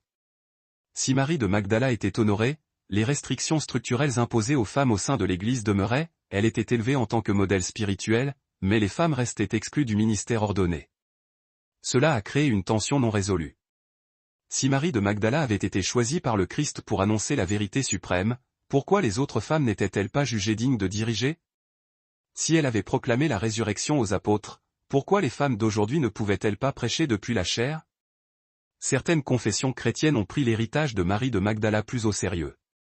Dans de nombreuses communautés protestantes et anglicanes, son rôle de leader est souligné avec force. Son histoire est enseignée comme un récit de courage et de fidélité, et pas seulement de repentance. Dans les églises qui ordonnent des femmes, elle est présentée comme un précédent biblique irréfutable. Mais dans les traditions où l'ordination reste réservée aux hommes, son exemple demeure à la fois une inspiration et un défi, un rappel douloureux de ce qui fut et de ce qui pourrait être restauré. Ce qui émerge de tout cela est le portrait d'une femme dont la signification n'a jamais pu être totalement effacée. L'Église a pu tenter de la contenir, mais son histoire a refusé de se taire. Elle a résonné dans le silence de la grotte, dans la résilience des pèlerins, dans les pages des évangiles non canoniques, et finalement dans la conscience d'une Église redécouvrant lentement sa propre histoire oubliée. Le dilemme de Marie de Magdala est, en vérité, le dilemme de l'Église elle-même. Pouvons-nous l'honorer sans reconnaître son autorité? Pouvons-nous la nommer apôtre, tout en refusant le chemin qu'elle a tracé à celles qui la suivent aujourd'hui? Ce ne sont pas des questions abstraites, elles touchent au cœur même de la manière dont nous comprenons la vérité, la notion de disciple, et le mouvement de l'esprit dans le monde. Elle ne fut pas seulement une sainte, elle fut un témoin. Elle ne fut pas seulement pardonnée, elle fut choisie. Et tant que l'Église n'aura pas pleinement intégré les deux faces de son histoire, la tension entre la vénération et la reconnaissance perdurera. Voir Marie de Magdala clairement, c'est se poser des questions difficiles, mais c'est aussi recevoir un don, la possibilité de redécouvrir une foi plus inclusive, plus honnête et plus vivante. Durant l'été 1279, un groupe d'ouvriers dans le sud de la France mit au jour quelque chose d'extraordinaire sous l'église de Saint-Maximin-la-Sainte-Baume. Au fond de la crypte se trouvait un ancien sarcophage de marbre portant une inscription qui prétendait contenir les restes de Marie de Magdala. Cette découverte, ordonnée par Charles de Salerne, futur roi Charles II de Naples, allait provoquer une vague soudaine de pèlerinage, de dévotion et de controverses. Pendant des siècles, l'Église était restée largement silencieuse sur la question du lieu de sépulture finale de Marie de Magdala. Soudain, avec l'exhumation de ses reliques, sa mémoire fut propulsée au centre de la vie religieuse médiévale. Le moment, la politique et les circonstances entourant cette découverte suscitèrent néanmoins des interrogations. S'agissait-il réellement de ces ossements, ou faisait-il partie d'un récit plus vaste, où la mémoire et le pouvoir s'entremêlaient dangereusement? Pour comprendre l'impact de cet événement, il faut d'abord considérer le lieu lui-même. Bien avant le XIIIe siècle, la région de Provence avait conservé une tradition locale tenace selon laquelle Marie de Magdala y avait vécu ses dernières années et y était morte. La grotte de la Sainte-Baume était déjà un lieu de pèlerinage établi, et la petite ville de Saint-Maximin était révérée pour son lien supposé avec elle. Des pèlerins de toute l'Europe se rendaient à la grotte, convaincus que la femme qui avait marché avec le Christ avait choisi cet endroit reculé pour finir ses jours. Mais jusqu'à la reconnaissance officielle des reliques en 1279, cette vénération restait principalement locale, une mémoire populaire non encore validée par Rome. Les motivations de Charles de Salerne en ordonnant l'excavation n'étaient pas purement dévotionnelles. Il était un prince ambitieux, dont les objectifs politiques et religieux étaient intimement liés. Au Moyen Âge, les reliques n'étaient pas seulement sacrées, elles étaient un vecteur de pouvoir économique et spirituel immense. Les villes qui possédaient des reliques importantes attiraient les pèlerins, et avec les pèlerins venait la richesse, le prestige et l'influence. Des revendications concurrentes existaient à l'époque, l'abbaye de Vézelay en Bourgogne prétendait également abriter les restes de Marie de Magdala. Mais la découverte à Saint-Maximin gagna rapidement du terrain, en partie parce qu'elle était parfaitement synchronisée. L'ordre dominicain, qui avait récemment pris le contrôle de la région, apporta un soutien indéfectible à la découverte. Ils promurent le site et ses reliques avec une ferveur missionnaire. Une basilique grandiose fut érigée au-dessus de la crypte, financée par le soutien royal et papal. En quelques décennies, la zone devint l'une des destinations de pèlerinage les plus importantes d'Europe méridionale. Les reliques elles-mêmes étaient composées d'ossements, y compris un crâne qui fut identifié comme celui de Marie de Magdala, ainsi que d'une fiole qui aurait contenu de la terre mêlée au sang du Christ, recueillie par elle au pied de la croix. Ces objets furent exposés avec révérence, enchâssés dans des reliquaires d'or, et gardés avec une profonde dévotion. Les pèlerins pleuraient devant eux, priaient à leur côté, et rapportaient des récits de guérison, d'inspiration et d'émerveillement. La physicalité des reliques fournissait un lien tangible avec le sacré. Elle rendait le passé lointain proche.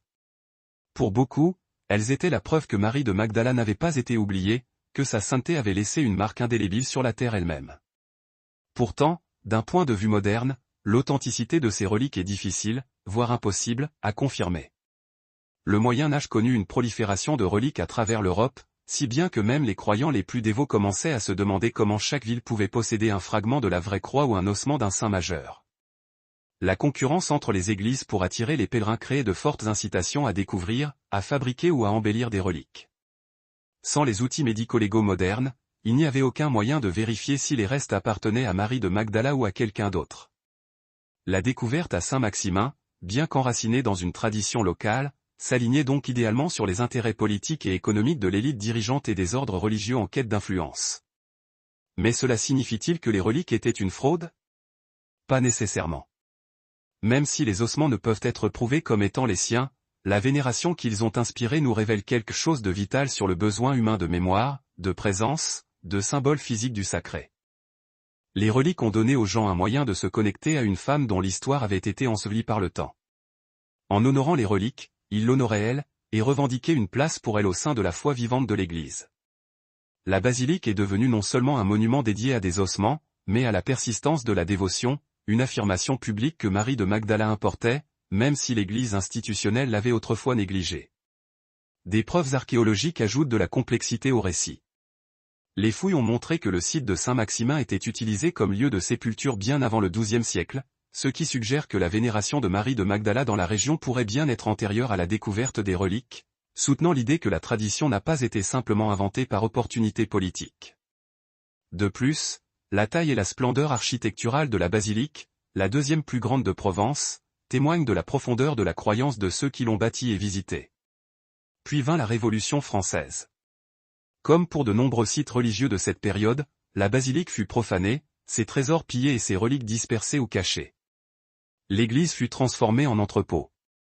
Mais même durant ces années de ferveur séculaire, les populations locales agirent pour préserver ce qu'elles pouvaient. Certaines reliques furent cachées dans des foyers privés, conservées en sécurité jusqu'à ce qu'elles puissent être restituées.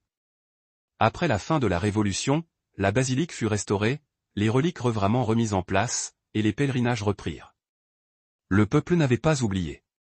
Il avait protégé ce qu'il croyait saint, non pas parce que Rome l'avait commandé, mais parce que quelque chose dans son cœur lui disait que cela importait. Aujourd'hui, les reliques restent un foyer de dévotion. Le crâne de Marie de Magdala est conservé dans un reliquaire orné et est exposé au public lors d'occasions spéciales. Les pèlerins continuent d'arriver du monde entier. Certains viennent chercher la guérison, d'autres la clarté spirituelle, beaucoup viennent simplement se tenir là où, selon la tradition, l'une des figures les plus importantes du christianisme a été inhumée. Pour ces visiteurs, la question de l'authenticité est secondaire.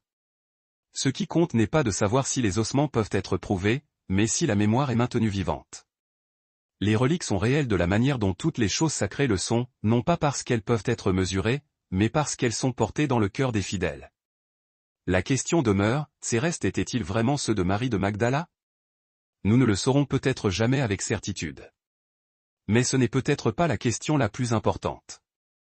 Il est plus crucial de se demander pourquoi ces reliques ont dû être cachées, pourquoi son histoire a dû être récupérée par une tradition locale plutôt que par une proclamation officielle, pourquoi il a fallu 1300 ans avant que son lieu de décès ne soit reconnu dans la pierre.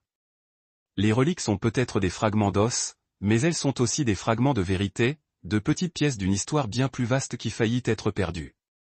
En fin de compte, les reliques de Marie de Magdala représentent bien plus que des restes physiques. Elles représentent une réhabilitation de la mémoire, un refus d'oublier, la conviction que la femme qui fut la première au tombeau ne devait pas rester ensevelie dans les notes de bas de page de l'histoire.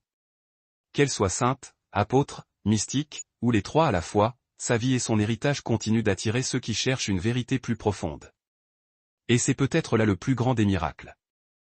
2000 ans se sont écoulés depuis que Marie de Magdala a foulé les chemins poussiéreux de Galilée, se tint près d'une croix romaine et rencontra le Christ ressuscité dans un jardin. Pourtant, son histoire palpite toujours de vie. Elle résonne dans l'art, dans la théologie contemporaine, dans le discours féministe, et dans le cœur des croyants en quête d'une expérience de foi plus inclusive, mystique et personnelle. Mais cette histoire n'est pas uniquement un chapitre d'histoire ancienne. Ce n'est pas seulement une correction académique d'erreurs passées. Elle est éminemment actuelle. Elle concerne la façon dont nous appréhendons le pouvoir, la mémoire, la spiritualité et les voies que nous choisissons d'élever ou de réduire au silence. La véritable identité de Marie de Magdala fut occultée pendant des siècles derrière des couches de fausses interprétations. Elle fut dépeinte comme une prostituée repentie au lieu d'une prédicatrice, un symbole de pénitence plutôt qu'un témoin de la résurrection. Cela ne fut pas accidentel, ce fut le résultat de systèmes patriarcaux qui ont trouvé plus commode de la recadrer comme « femme déchue » que de l'accepter comme « fondatrice ». Agir autrement aurait menacé la hiérarchie qui a défini une grande partie du développement ecclésial. L'effacement de son rôle ne fut pas seulement la perte d'une biographie. Ce fut la suppression d'une possibilité théologique entière, celle où les femmes pouvaient être apôtres, autorités spirituelles et porteuses d'une connaissance sacrée primordiale. Pourtant, sa mémoire a perduré, non pas parce que les institutions l'ont préservée, mais parce que les gens ordinaires l'ont fait. Les pèlerins qui gravissaient la colline jusqu'à sa grotte, les mystiques qui voyaient en elle leur propre chemin de dévotion silencieuse, les communautés locales qui ont gardé ces reliques en sécurité à travers les guerres et les révolutions. Ils se sont souvenus même lorsque les théologiens oubliaient. De cette manière, Marie de Magdala est devenue un symbole non seulement de résurrection, mais de résistance, la persistance de la vérité face au déni historique. Pourquoi son histoire est-elle importante aujourd'hui? Parce que les mêmes questions qui l'entouraient il y a 2000 ans nous confrontent toujours. Qui a le droit de parler au nom de Dieu? Qui a le droit de diriger? L'expérience de qui est considérée comme valide? Dans de nombreuses communautés religieuses, les femmes sont encore exclues de la pleine participation. Leurs voix sont toujours écartées ou limitées aux marges. La vie de Marie de Magdala offre un défi à cette exclusion, non pas comme une rupture radicale avec la tradition, mais comme un retour à son origine pure. Elle n'était pas une menace pour l'Évangile, elle en fut la première messagère, son héros. Reconnaître cela ne sape pas la foi chrétienne, cela l'approfondit. Son histoire est également importante en raison de ce qu'elle nous révèle sur la mémoire elle-même. L'histoire n'est pas seulement ce qui est écrit par les vainqueurs. Elle est ce qui est préservé, ce qui est répété, ce qui est vécu. Marie de Magdala a failli être effacée de l'histoire ecclésiastique officielle. Mais elle a survécu dans les traditions populaires, dans les textes apocryphes, dans les lieux sacrés qui ont refusé d'oublier. Cela nous rappelle que la vérité survit souvent non pas dans les centres de pouvoir, mais dans la périphérie, et que les voix marginalisées par l'autorité sont souvent les plus proches de quelque chose de sacré, que l'Évangile a toujours eu de la place pour ceux que le monde ignore. Et puis, il y a le message spirituel, peut-être le plus important de tous. Marie de Magdala incarne une forme de foi qui n'est pas axée sur le contrôle ou la conformité institutionnelle, mais sur l'expérience, sur la rencontre intime et personnelle. Elle a rencontré le Christ dans sa propre fragilité. Elle est restée ferme quand les autres fuyaient. Elle a proclamé ce qu'elle avait vu même lorsque les hommes autour d'elle doutaient. Sa foi est née non pas dans les temples ou les institutions, mais dans une expérience directe et non filtrée. Elle n'a pas attendu la permission. Elle n'a pas eu besoin de validation officielle. Elle a été appelée et elle a répondu. Ce genre de foi est rare et il est urgent de le retrouver. Dans un monde où la religion semble souvent institutionnalisée, politisée ou superficielle, Marie de Magdala nous invite à revenir à quelque chose de brut et de réel. Une foi ancrée dans l'amour inconditionnel, dans le témoignage incarné, dans la transformation intérieure, une foi qui écoute le silence, honore la présence et ose parler même lorsque personne ne veut l'entendre. Ces 30 années de tradition dans la grotte ne sont pas une retraite de la vie, mais un retour à son centre le plus profond. C'est un rappel que les vérités les plus profondes ne sont pas toujours criées du haut des chairs, mais chuchotées dans les cavernes. Elle est également un pont entre les traditions. Les mystiques comme Thérèse d'Avila, Catherine de Sienne et Julienne de Norwich voyaient en elle une âme sœur, une femme qui avait expérimenté le divin de manière directe. Les artistes, de Caravage à Donatello, ont lutté pour saisir sa double identité, tentant de capturer la complexité de sa transformation. Et dans les discussions théologiques d'aujourd'hui, son histoire est devenue une pierre de touche pour ceux qui réclament la place des femmes dans le récit sacré. Elle n'est pas qu'une figure du passé, elle est le symbole de ce que l'Église pourrait encore devenir si elle écoute, si elle se souvient, si elle choisit non pas de réduire au silence, mais d'élever. Sa mort en Provence, loin de Jérusalem, est symbolique. Elle n'est pas morte au cœur de l'Empire, elle est morte dans les marges, dans une relative obscurité. Pourtant, elle a laissé derrière elle un sillage de mémoire qui a traversé les siècles. Ces reliques sont peut-être ou non authentiques au sens biologique. Mais elles sont vraies d'une autre manière. Elles sont vraies parce qu'elles représentent le refus d'oublier. Elles sont vraies parce qu'elles nous rappellent que ce qui est sacré n'est pas toujours ce qui est sanctionné. Que la sainteté peut être cachée. Que l'apostolat ne nécessite pas un titre, mais seulement un témoignage. L'héritage de Marie de Magdala est un appel à nous tous à récupérer les histoires perdues, à honorer les voix réduites au silence, à chercher Dieu non seulement dans la doctrine rigide, mais dans l'expérience vécue.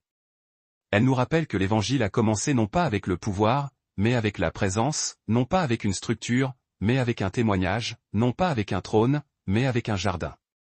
En fin de compte, sa vie et son héritage ne se résument pas à la question du genre ou de la théologie. Il concerne la vérité, comment elle est préservée, comment elle est enterrée, et comment elle ressuscite. Tout comme le Christ qu'elle fut la première à voir, son histoire n'a pu rester dans le tombeau pour toujours. Elle s'est libérée, a émergé du silence, et se tient maintenant devant nous, posant la même question que Jésus lui a jadis adressée, « Qui cherches-tu » Et la réponse, si nous osons écouter, c'est elle. Nous cherchons Marie de Magdala, non pas la version façonnée par des siècles de distorsion, mais la femme qui est restée quand les autres fuyaient, qui a aimé sans crainte, qui a parlé même quand elle était réduite au silence, qui a vu ce que les autres ne pouvaient pas voir et a cru. C'est pourquoi son histoire importe. Non seulement parce qu'elle a été oubliée, mais parce qu'elle est rappelée. Non seulement parce qu'elle a été déformée, mais parce qu'elle est restaurée. Et non seulement parce qu'elle fut muselée, mais parce que, même aujourd'hui, elle parle.